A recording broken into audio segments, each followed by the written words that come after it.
ನೋಡ್ತಾ ಇದ್ದೀನಿ. ಹುಡ್ಕೋದೇ ಈಗ ನನ್ ಫುಲ್ ಟೈಮ್ ಜಾಬ್ ಆಗೋಗಿದೆ. ಆದ್ರೆ ನನ್ ಟೇಸ್ಟ್ ಯಾವ ಹುಡುಗಿನೂ ಸಿಗ್ತಾ ಇಲ್ಲ. ಹೋಗ್ಲಿ ಬಿಡು, ಹುಡುಗಿ ಹೇಗಿರ್ಬೇಕು ಅಂತ ಹೇಳು. ನಮ್ ಕಡೆ ಯಾರಾದ್ರೂ ಇದ್ರೆ ಹೇಳ್ತೀನಿ. ಎದುರುಗಡೆನೆ ಕೂತಿದ್ದೆ, ಆದ್ರೆ ಅದಕ್ಕೆ ತಾನೇ ನಾನು ಅಲ್ಲಿಂದ ಇಲ್ಲಿವರೆಗೂ ಬಂದಿರೋದು. ಅವಳು ನಕ್ಕಿದ್ರೆ ಸಕ್ಕರೆ ಮಿಠಾಯಿ ತಿನ್ನಂಗಿರ್ಬೇಕು. ಅವಳ ತಲೆ ಕೂದ್ಲು ಸಮುದ್ರದ ಅಲೆಗಳ ತರ ಇರ್ಬೇಕು. ನನ್ ತರ್ಲೆ ಮಾತನ್ನ ಕೇಳೋ ಅವಳ ಕಿವಿ ಶಂಕದ ತರ ಇರ್ಬೇಕು. ನನ್ನ ನೋಡೋ ಆ ಕಣ್ಣು ಹುಣ್ಣಿಮೆ ಚಂದ್ರನ್ ತರ ಹೊಳಿತಾ ಇರ್ಬೇಕು. ಕೈ ನುಗ್ಗೆಕಾಯಿ ಹಂಗ ಕಾಲ್ ಪಡುಲ್ಕಾಯಿ ಹಂಗ ಇರೋದ್ ಬ್ಯಾಡೇನ? ಏ ಬಸ್ವಿ, ಸುಮ್ನೆ ಇರ್ತೀಯಾ? ಸುಮ್ನೆ ಹಂಗ ಅನ್ನವ, ನೀವ್ ಮುಂದ್ವರ್ಸಿ.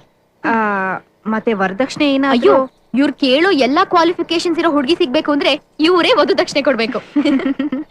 ನಾನು ಅದಕ್ಕೂ